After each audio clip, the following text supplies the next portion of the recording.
Amados, les voy a invitar a que abran su Biblia en el libro de Efesios. Libro de Efesios o carta a los Efesios.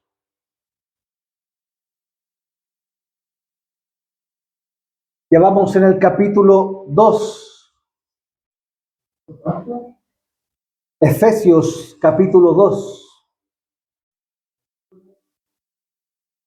Vamos a estar exponiendo de los versículos 11 al 22.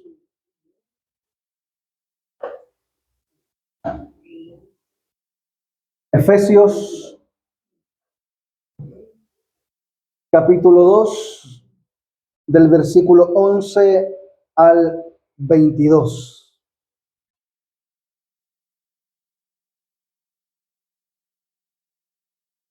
¿Todos lo tenemos? Ok. Bien. Y dice así la palabra del Señor. Por tanto, acordaos de que en otro tiempo vosotros, los gentiles en cuanto a la carne, erais llamados incircuncisión por la llamada circuncisión hecha con mano en la carne. En aquel tiempo estabais sin Cristo, alejados de la ciudadanía de Israel y ajenos a los pactos de la promesa, sin esperanza y sin Dios en el mundo. Pero ahora en Cristo Jesús, vosotros que en otro tiempo estabais lejos, habéis sido hechos cercanos por la sangre de Cristo.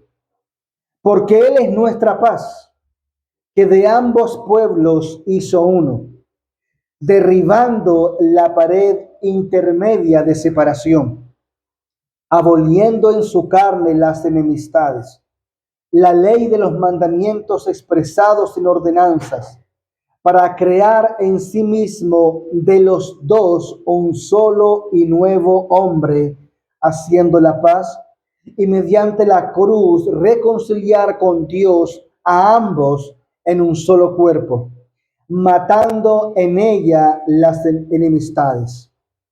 Y vino y anunció las buenas nuevas de paz a vosotros que estabais lejos y a los que estaban cerca, porque por medio de él los unos y los otros tenemos entrada por un mismo espíritu al Padre.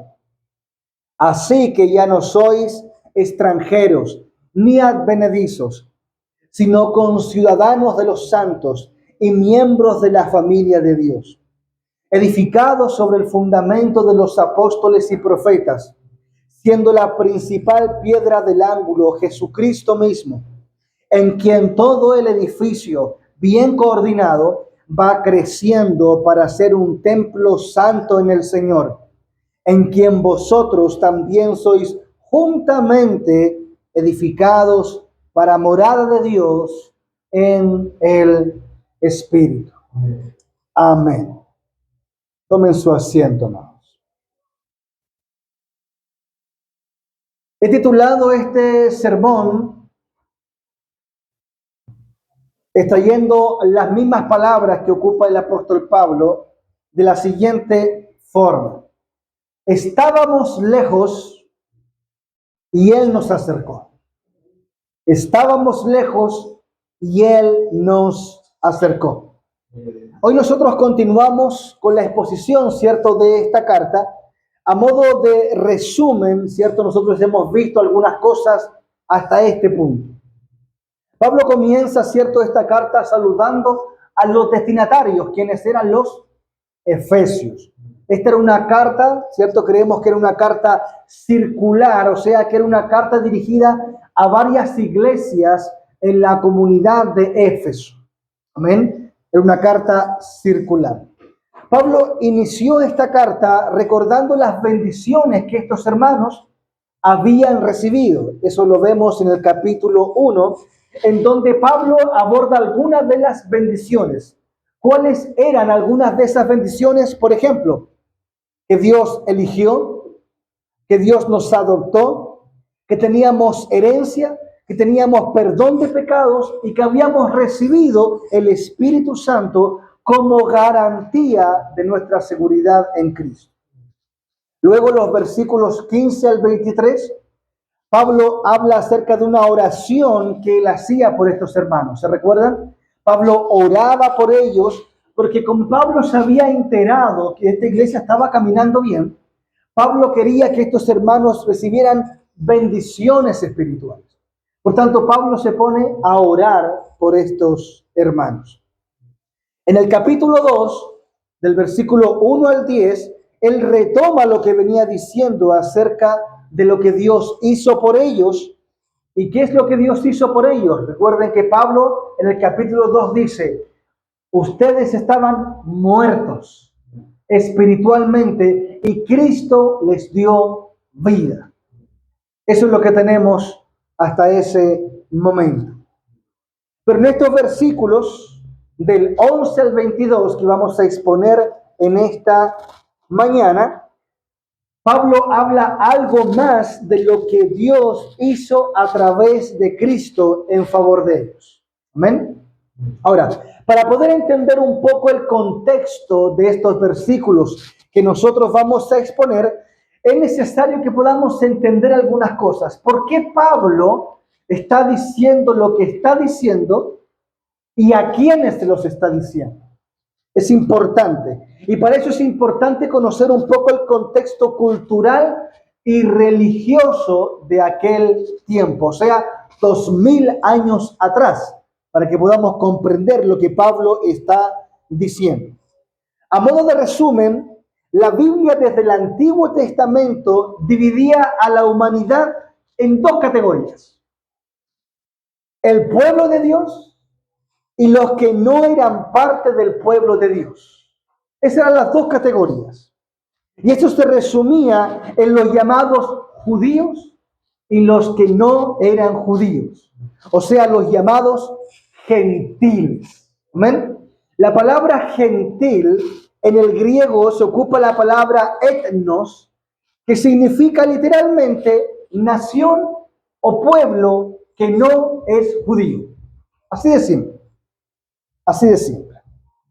Como Dios había elegido a un pueblo en particular, ¿cierto? Que posteriormente sería conocido como Israel, todos los demás pueblos no tenían el privilegio de disfrutar una relación con Dios. Todos los demás pueblos eran naciones alejadas de los propósitos de Dios. Dios decidió no relacionarse con ninguna nación, con excepción de Israel. Solamente ellos. Por tanto, los que no eran judíos eran paganos y tenían otros dioses. Y los que formaban esta iglesia en Éfeso, la gran mayoría no eran judíos. La gran mayoría eran gentiles, paganos, no eran de nacionalidad judía. Esa era la condición de estos hombres antes de ser salvados. Por tanto, Pablo, a través de estos versículos, quiere que ellos puedan entender lo que Dios ha hecho por ellos a través de Cristo, aunque son gentiles. Amén. Ese es el contexto, digamos, de estos pasajes. Ahora, vamos a dividir este sermón en 3 puntos. El primero es la separación de los gentiles del pueblo de Dios. Segundo, lo que Cristo hizo con esa separación. Y tercero, el resultado de la destrucción de esa separación. Vamos a comenzar primero con la separación de los gentiles del pueblo de Dios. El apóstol Pablo, como comienza estos versículos, quiere que sus lectores recuerden sobre la condición que tenían antes de disfrutar de la salvación que hoy tienen. Por eso Pablo les dice, acuérdense, recuerden lo que ustedes eran antes. Pablo los llama a recordar, y ese recordar es su condición antigua. Por eso Pablo les dice, acuérdense que en otro tiempo, no ahora, sino en otro tiempo, antes ellos A ellos se les veía de una manera diferente. Y Pablo enumera 5 características para que ellos puedan recordar. Primero, Pablo les dice que ellos eran incircuncisos. Segundo, estaban sin Cristo. Tercero, estaban alejados de la ciudadanía de Israel, alejados de los pactos de la promesa. Y cuarto, que estaban sin esperanza y sin Dios en el mundo. Esas características tenían estas personas. Recordemos que Pablo es judío. Pablo no es gentil. Pablo es judío de nacimiento. De hecho, ¿se recuerdan ustedes que en Filipenses capítulo 3, el apóstol Pablo habla acerca de su nacionalidad? Él dice, por ejemplo, en Filipenses capítulo 3, verso 5, él dice: yo, dice Pablo, soy circuncidado el 8º día. Yo soy del linaje de Israel. Yo soy de la tribu de Benjamín, hebreo de hebreos en cuanto a la ley fariseo. Por tanto, Pablo sabía cómo se miraban a los gentiles porque él mismo era judío. Por tanto, Pablo, como judío, sabe cómo miraban a los gentiles. Y Pablo les dice que a ellos le llamaban los gentiles en la carne. ¿Qué significa gentiles en la carne? Simplemente que eran gentiles de nacimiento. No eran judíos de nacimiento, eran gentiles de nacimiento. O sea que no eran judíos, no eran de descendencia judíos. Ahora, a los gentiles no solamente se les llamaba gentiles, sino también incircuncisos. Ahora, los judíos llamaban a los gentiles de diferentes formas. Los judíos llamaban a los gentiles perros. Así llamaban los judíos a los gentiles, o sea, los despreciaban. Los despreciaban a ellos. Y también los llamaban incircuncisos. La palabra incircuncisos era una ofensa. Era una palabra usada para despreciar a los gentiles. Y los que ocupaban esta palabra eran los circuncidados. Ahora, recordemos un poco. ¿Qué era la circuncisión? ¿Qué era la circuncisión? La circuncisión era una práctica de hacer un corte en el miembro viril masculino. De esa forma, este corte simbolizaba un pacto entre Dios y su pueblo escogido y representaba la consagración de un pueblo separándolo del mundo. Obviamente los gentiles no tenían esta señal. No habían sido circuncidados, por tanto, no tenían un pacto con Dios. Por eso les llamaban los incircuncisos, porque no tenían este corte en el prepucio masculino. Por eso le llamaban de esa forma. Ahora, un ejemplo, por ejemplo, de cómo los judíos ocupaban esta palabra incircunciso para despreciar a los gentiles, hay un texto claramente en las Escrituras que habla acerca de cómo los judíos trataban a los gentiles. ¿Ustedes se recuerdan en la famosa batalla de David y Goliat? Miren lo que le dice David. Esto se encuentra en 1 de Samuel, capítulo 17, versículo 26. Miren lo que dice David.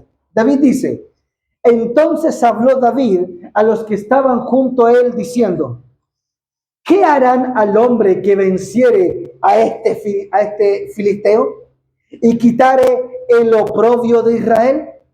Y David, miren lo que dice: porque ¿quién es este filisteo incircunciso para que provoque a los escuadrones del Dios viviente? El propio David está despreciando a estos hombres. ¿Quién es este filisteo incircunciso? Lo mismo que hacían los judíos con los hermanos antes de conocer a Cristo que estaban en Éfeso. De la misma manera, los judíos, ¿cierto?, trataban a estos gentiles así. Pablo continúa hablando acerca de las características de estos hermanos antes de conocer a Cristo. Les dice, versículo 12, en aquel tiempo ustedes estaban sin Cristo, alejados de la ciudadanía de Israel y ajenos a los pactos de la promesa, sin esperanza y sin Dios en el mundo. Esa era su condición. Cuando nosotros leemos esta descripción que Pablo hace, obviamente es una descripción muy lamentable, ¿cierto? O sea, tener todo esto en contra, pobres estos hermanos. Pero ¿saben qué? Quizás nosotros podríamos decir que no es muy lamentable porque son cuestiones de religión. Son cuestiones, digamos, que no tienen mucho que ver, digamos, con nosotros. Nosotros quizás observamos este texto y decimos, quizás no es. ¿Por qué era tan terrible que ellos fueran, que estaban sin Cristo, alejados de la ciudadanía de Israel, estaban ajenos a los pactos, sin esperanza y sin Cristo? Bueno, quizás ellos pensaban lo mismo. Los gentiles quizás pensaban, bueno, ¿y qué nos interesa a nosotros si no pertenecemos a Israel, si no pertenecemos a los pactos? No nos interesa. Quizás hoy en día muchos también piensan de esa forma. A nosotros antes de Cristo, ¿a quién le interesaba de ustedes que no tuviera Cristo? ¿Alguien? ¿A alguien le interesaba si no pertenecía a la ciudadanía de Israel? ¿A nosotros acaso nos importaba si nosotros no pertenecíamos a los pactos de la promesa? ¿O si estábamos sin esperanza o sin Dios? Amados, no nos engañemos. Muchos de nosotros usábamos el nombre de Dios simplemente para nuestro beneficio. Nos acordábamos de Dios cuando queríamos algo. No teníamos la relación que hoy nosotros tenemos con Dios. Era literalmente eso. Pero aquí nosotros encontramos en este pasaje que la vida espiritualmente plena y una vida con propósito y una vida terrenal sin esperanza, hay una gran diferencia. Hay una gran diferencia, hermano. Quizás algunos piensan, bueno, si no tengo a Dios, si no tengo a Cristo, si no pertenezco a Israel, etcétera, no importa. Mientras tenga vida, mientras tenga salud, mientras tenga a mi familia, ¿qué importa? Vivamos la vida, ¿cierto? Disfrutemos porque la vida es una sola y no importa si no tengo esas cosas. Pero Pablo dice otra cosa. Y las escrituras nos muestran que alguien sin Cristo, alguien sin Dios, alguien sin esperanza está viviendo una vida que no tiene ningún propósito, no tiene ningún sentido. Cuando Pablo habla de Israel y de los pactos, Pablo está hablando de que le había prometido a esta nación que vendría un Salvador, que vendría aquel que los salvaría, y no solamente a este pueblo, como veremos después, sino que también a toda la humanidad, a todos nosotros. Nosotros podríamos caer en la falsa idea, ¿cierto? Que Pablo está hablando acá. ¿En qué sentido? Hay personas que piensan lo siguiente. Bueno, ¿qué tengo que ver yo con los gentiles de hace 2000 años atrás? Nosotros todavía ni nacíamos, ¿cierto? Pero Pablo nos lleva mucho más allá. Amados, nosotros también somos gentiles. Nosotros también somos gentiles. Nosotros también estábamos ajenos a todo esto que ellos también carecían. Nosotros también estábamos sin Cristo. También estábamos sin esperanza. También nosotros estábamos sin los pactos, sin nada, sin Dios. Nosotros también, amados. Por tanto, no hay diferencia entre los gentiles del primer siglo y nosotros. Nosotros también teníamos miseria espiritual. También estábamos nosotros en lo mismo. Y es necesario que recordemos el Evangelio, amados. El Evangelio no es un accesorio que usamos de vez en cuando. El Evangelio no es un ritual, no es una ceremonia que practicamos solo cuando estamos en dificultades. No. El Evangelio, amados, es toda la vida del hombre. Es toda la vida. Es la noticia más importante. El Evangelio nos recuerda, amados, que el día final viene. El Evangelio nos recuerda, amados, que aquellos que creen en el Evangelio serán librados de aquel día terrible, como leíamos, por ejemplo, en la confesión, y en el día que Cristo viene. El Evangelio nos da esperanza, pero nosotros no teníamos esperanza, al igual que los gentiles. Y el texto continúa diciendo lo siguiente. Es importante recordar que todo lo que estos creyentes, y obviamente nosotros tenemos, fue por la muerte de Cristo en la cruz. Solo fue por eso. No fue por algo que usted hizo. No fue por algo que yo hice, o que yo me gané o merecía. No, fue solamente por la cruz de Cristo, por su sacrificio. No como algunos dicen, bueno, algo especial Dios vio en mí. Dios, algo, yo tengo que haber sido muy especial para que Dios se fijara en mí. No. La Biblia dice, solamente fue gracias a lo que Cristo hizo y nada más. Pablo comienza diciendo que en Cristo los que estaban lejos han sido acercados. Los gentiles estaban alejados, primero, por todo lo que hemos dicho anteriormente, pero ellos también no tenían derecho a nada. ¿Por qué? Porque no eran parte del pueblo de Dios. Y por consiguiente, no tenían a Dios, no tenían esperanza, etcétera. No tenían nada.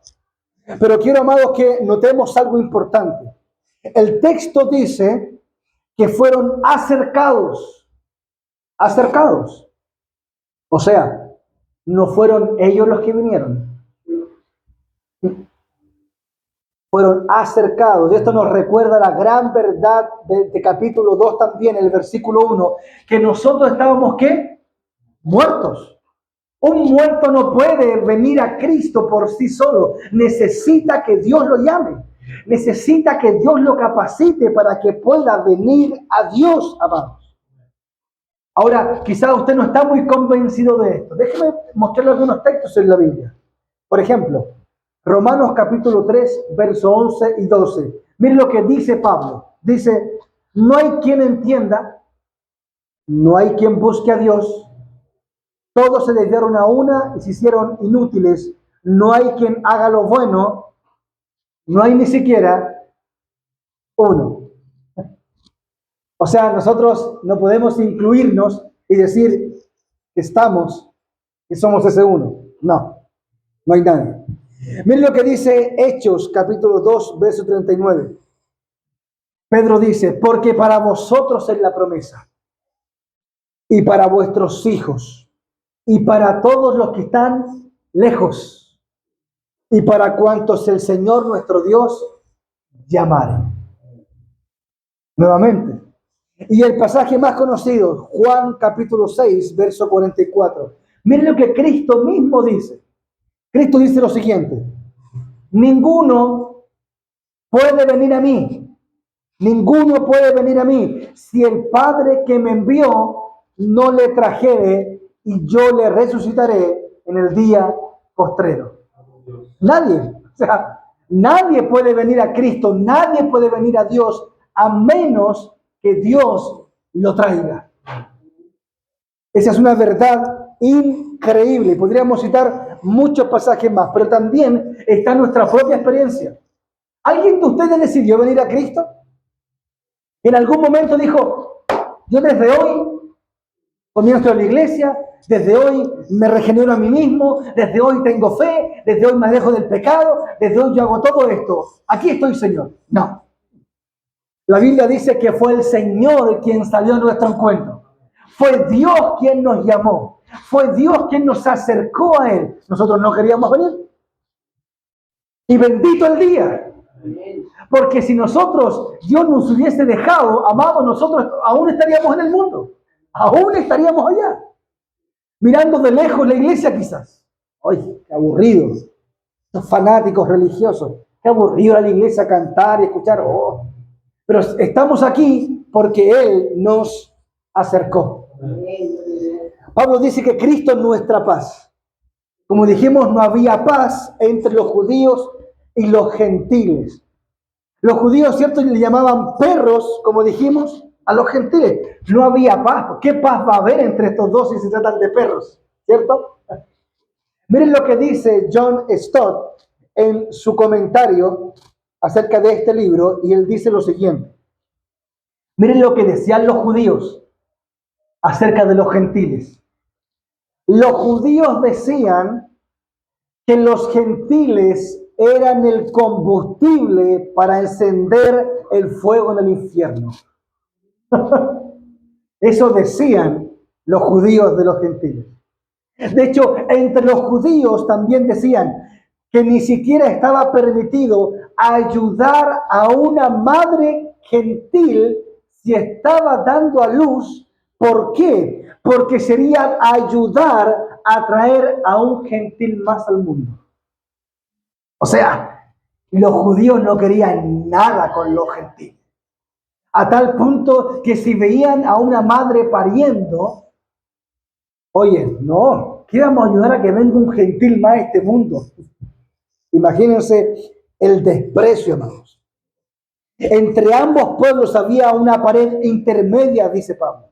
Había algo que los separaba. Y en el versículo 15 dice que Cristo abolió, destruyó en su carne las enemistades, la ley de los mandamientos expresados en ordenanzas. Cristo la abolió, esa separación que había. Muchos comentaristas están de acuerdo que Pablo está hablando de la ley de Dios. La ley producía enemistad entre judíos y gentiles, primero porque la ley funcionaba como mandamientos que alejaban a los gentiles. La misma ley de Dios decía que los judíos no podían casarse con gentiles, no podían tener práctica como los gentiles, e incluso también no podían relacionarse con los paganos. O sea, la propia ley era enemistad entre estos dos pueblos. La ley, por ejemplo, contenía la ley moral de Dios, contrario a los gentiles. ¿Por qué? Porque los gentiles obviamente vivían de acuerdo a su propia carnalidad e idolatría. Así vivían los gentiles. Y por último también la ley contenía ¿qué cosa? La circuncisión, como hemos hablado. Por tanto, como los gentiles no eran circuncidados, entonces había separación, había enemistad entre ellos. Ahora, muchos comentaristas están de acuerdo en lo siguiente. No solamente era la ley la que los separaba, sino que también esa separación se veía incluso en el templo. En los tiempos de Pablo, el templo donde los judíos iban a adorar tenía un lugar para los sacerdotes, un lugar para los judíos que iban a adorar, un lugar para las mujeres, separado de los hombres. Pero los gentiles tenían un lugar mucho más apartado. O sea, los judíos en el propio templo decían, aquí estamos nosotros, pero ustedes los gentiles, allá atrásito nomás, con un muro de separación que no les permitía ni siquiera traspasar o ver hacia donde estaban los judíos. O sea, hasta ese punto, los judíos odiaban a los gentiles en el propio templo. Es como que nosotros digamos aquí, por ejemplo, ok, acá estamos los de Puente Alto y los de La Pintana allá, lejito, o allá afuera de la sede. Eso era lo que pasaba en aquel momento. Los judíos no podían tener contacto con los gentiles. Incluso, mire más, el historiador Josefo, que era un judío, en su libro Antigüedades de los Judíos, decía que el templo estaba rodeado de una pared divisoria que tenía una inscripción que decía: cualquier extranjero que cruce esta pared está sujeto a muerte. Imagínense. De hecho, en el año 1871 y en el 1935 se hizo un hallazgo de una plancha de piedra caliza con una inscripción griega que decía lo siguiente: ningún extranjero puede atravesar la barrera y los aledaños alrededor del templo. Cualquiera que sea sorprendido haciéndolo tendrá que culparse a sí mismo por su muerte. Así de seria era la cosa. Pero Cristo abolió esta ley. Cristo abolió la separación que había con su muerte y esa enemistad fue derribada e hizo la paz entre estos dos pueblos. Cristo cumplió la ley que condenaba a ambos, a judíos y a gentiles. Cristo la derribó. Por tanto, Cristo hizo la paz. Ya no hay distinción. Ya no hay algo que los separe, que los divida, ya que Cristo es la paz de ambos pueblos. Y con su muerte, Cristo derribó la pared que los dividía. Ustedes se recuerdan también cuando los evangelios, cuando Cristo muere, los evangelios relatan que ocurrió un suceso increíble porque el templo y el velo se partió en dos, literalmente. Eso quería decir que ya la entrada, ¿cierto? Ya no era a través de ceremonias ni del templo, era a través de Cristo. Y ahora todo aquel que creía en Cristo podía entrar a la presencia del Señor. Y eso fue lo que hizo Cristo. Ahora, el versículo 17 dice que estos estaban lejos, o sea, los gentiles. Y también los que estaban cerca, o sea, ambos. Ambos ahora tienen acceso. ¿Para qué? Ya no es por una señal en la carne como la circuncisión, para ser parte del pueblo de Dios, no. Ahora todas las personas son parte del pueblo de Dios. Toda persona que ha creído en Cristo es parte del pueblo de Dios. Ya no tiene que estar circuncidado, guardar la ley o ceremonias, no. Toda persona que ha sido regenerada por el Espíritu Santo ahora es parte del pueblo de Dios. Ahora es parte. Y Pablo dice en el versículo 18 que ahora nosotros tenemos entrada.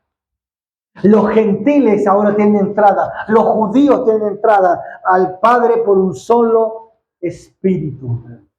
Por un solo espíritu. Ahora tienen acceso a la presencia de Dios. Todos. Nosotros también tenemos entrada a la presencia del Señor.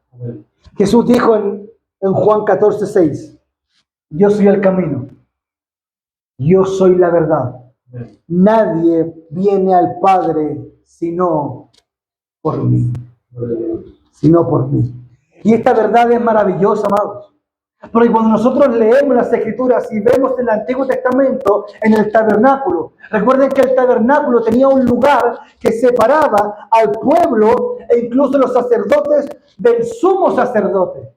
Había el lugar santo y estaba el lugar santísimo. Ahí nadie podía entrar, solo el sumo sacerdote. En el templo, en los tiempos de Pablo también, nadie podía entrar al lugar santísimo, nadie. Pero ahora todos pueden entrar. Ahora por el sacrificio de Cristo, amados, todos podemos entrar. Ya no es un lugar físico, ya no es la iglesia, ya no es algunos lugares como por ejemplo dicen, no, que este es el altar y aquí hay algo especial. No, amados. Ahora todos pueden entrar a la presencia del Señor. Usted, en el momento que usted quiera, usted puede entrar a la presencia de Dios. Usted no necesita una autoridad eclesiástica, ni un sacerdote, ni un cura, ni un pastor, no. Usted puede ir directo a la presencia del Señor. Cada creyente puede hacerlo. Por eso esa idea de, por ejemplo, una vez escuché a una persona que dijo, pastor, ¿usted puede orar por mí? Y le dije, usted no puede orar, es que usted está más cerca de Dios. Mire, no, amados, no. Todo creyente tiene acceso libre al Padre, sin ningún mediador, solo Cristo. Por tanto, si usted quiere ir a Dios, vaya con confianza directamente a Él, porque eso fue posible gracias a Cristo. Por último, el punto número 3. ¿Cuál es el resultado de la destrucción de esa separación? ¿Qué resultó cuando Cristo destruyó esa separación entre judíos y gentiles. ¿Qué fue lo que pasó? Pablo comienza este pasaje diciendo, así que, versículo 19, así que, o sea, por tanto, como consecuencia de lo que Cristo hizo, lo primero que encontramos en este pasaje es que por la obra de Cristo en la cruz, los gentiles ya no son extranjeros. Y ya no son advenedizos. Estas dos palabras tienen la idea de alguien que no pertenece al pueblo. Ahora ya no son extranjeros. Ya no son, por tanto, extraños. Ahora son parte del pueblo de Dios. Son conciudadanos de los santos, dice Pablo. Ahora debemos recordar, la palabra santo no es sin pecado. La palabra santo es separado para Dios. Nosotros somos santos no porque no haya pecado en nosotros. Es porque hemos sido separados para Dios. Y Pablo, para reforzar esta idea de que los gentiles han sido incluidos en el pueblo de Dios, Pablo ocupa la palabra familia. Son integrados a la familia de Dios. Ahora son parte de esta familia donde todos somos hermanos, hijos de Dios, de un solo Padre. De un solo Padre. Todos los que han sido salvados por Cristo pasan a ser parte de la gran familia de Dios. Esto nos recuerda que todos somos hermanos y tenemos un solo Padre. Y esta es una verdad que debemos meditar mucho. ¿Sabe por qué? Porque en la práctica hoy en día hay incluso división entre hermanos. No importa, por ejemplo, si algunos son pentecostales, presbiterianos, bautistas, anglicanos, metodistas, wesleyanos, etc. Si creen en Cristo, son nuestros hermanos. Ahora, obviamente hay diferencias, ¿sí? Mantenemos las formas, hay localidades, hay iglesias locales. Nosotros no vamos, ¿cierto?, a decirles a ellos, ustedes tienen que hacerlo así, o que ellos nos digan a nosotros, ustedes tienen que hacerlo como nosotros lo hacemos. No, nos respetamos mutuamente. Pero no debemos odiarnos, como hacían los gentiles y los judíos. Somos parte del cuerpo de Cristo. Tenemos diferencias, pero en lo fundamental, estamos unidos. Estamos unidos. Cuando Cristo vuelva, Cristo nos viene a decir, por ejemplo, nos dice el texto bíblico, primero vengo por los bautistas, primero vengo por los presbiterianos y luego los pentecostales. No, Él no viene por etiquetas, por denominaciones. Cristo viene por su iglesia. Cristo viene por la familia de Dios, por todos aquellos que han creído en Cristo. Y Pablo ocupa una idea de edificio. Vemos en los últimos versículos. Dice que nosotros hemos sido edificados como un edificio que se va construyendo. ¿Y sabe lo impresionante de esta ilustración? Es que Pablo ocupa la palabra piedras, pero como piedras vivas. Nosotros, piedras vivas. Escucha lo que dice Primera de Pedro. Capítulo 2, verso 4 y 5, dice, acercándonos a Él, piedra viva, o sea, Cristo, desechada ciertamente por los hombres, mas para Dios escogida y preciosa, vosotros también, como piedras vivas, ser edificados como casa espiritual y sacerdocio santo, para ofrecer sacrificios espirituales aceptables a Dios por medio de Jesucristo. Pablo dice que cada creyente es una piedra viva. Pero ahora, cuando Pablo habla de la piedra angular, la idea de piedra angular no es como nosotros creemos hoy en día. Hoy en día se construye un edificio, ¿cierto? Y nosotros tenemos la idea de una piedra angular que se coloca al último, como la punta, la corona de un edificio. No. Pablo dice que Cristo es la piedra angular. Y la piedra angular en los tiempos de Pablo era la piedra fundadora de todo el edificio. Era la piedra que se colocaba primero. Y a través de esa piedra, todo el edificio se construía sobre esa piedra. Se dice que se ha encontrado en Palestina estas famosas piedras angulares. Y hay algunas que incluso llegaban a pesar 570 toneladas. O sea, mire cómo Pablo mira a Cristo. Cristo es esa piedra angular. Sin esa piedra no se puede construir nada. Cristo es el fundamento. Nosotros somos las piedras que van colocadas después. La piedra angular no es el pastor. Todos nosotros somos piedras vivas que se va construyendo el edificio. Pablo dice, hasta ser una morada. Pablo también usa otra ilustración también en esta misma carta que lo vamos a ver más adelante. Cristo es la cabeza, nosotros somos los miembros. Cristo es la cabeza, quien dirige el cuerpo, no es el pastor. Cristo es la cabeza de la iglesia, no es un obispo, no. Es Cristo mismo la cabeza de la iglesia y nosotros somos sus miembros. Hay algunos aquí que son pies, otros son manos, otros son codos, otros son hombros, otros son rodillas. Somos un cuerpo, amados, y esta verdad es importante porque esta verdad nos recuerda tanto el edificio, las piedras, como el cuerpo, que todos somos importantes. Todos. Aquí no es algo que solamente hace el pastor. Cada uno de nosotros con sus dones, con sus habilidades, construimos esto. Construimos el cuerpo de Cristo. Ahora quizá usted se pregunta, ¿yo para qué sirvo en la iglesia? Voy a puro calentar la banca. No, amados. Usted sirve al Señor con sus dones, con sus habilidades. El solo hecho de estar aquí fortalece. A mí me fortalece verlo. Fortalece también a sus hermanos. También fortalece, cierto, las cosas que tenemos que hacer. Cada uno servimos, amado. Todos importan, ninguno sobra.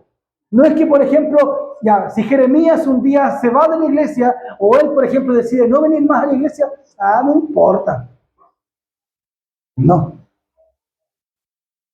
Si alguien falta de nosotros, el edificio falta que se construya.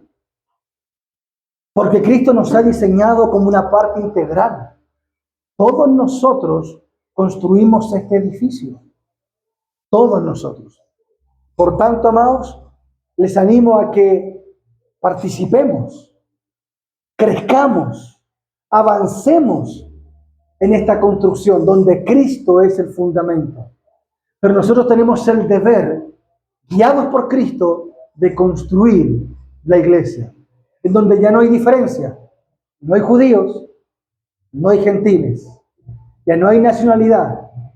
No importa si unos son peruanos, bolivianos, argentinos, estadounidenses, no importa. No hay diferencia económica. No hay diferencia económica. No es porque quizás tenemos algunos hermanos que son de la dehesa, no los queremos. Porque no somos comunistas. No estamos en contra de los que prosperan. No estamos en contra de empresarios. La Biblia habla de hombres que eran emprendedores, tenían buena situación económica y eran parte del cuerpo de Cristo. Por tanto, ya no hay distinción. Todos aquellos que creen son bienvenidos a la familia de Dios. Amén. Que el Señor les bendiga. Les invito a orar un momento.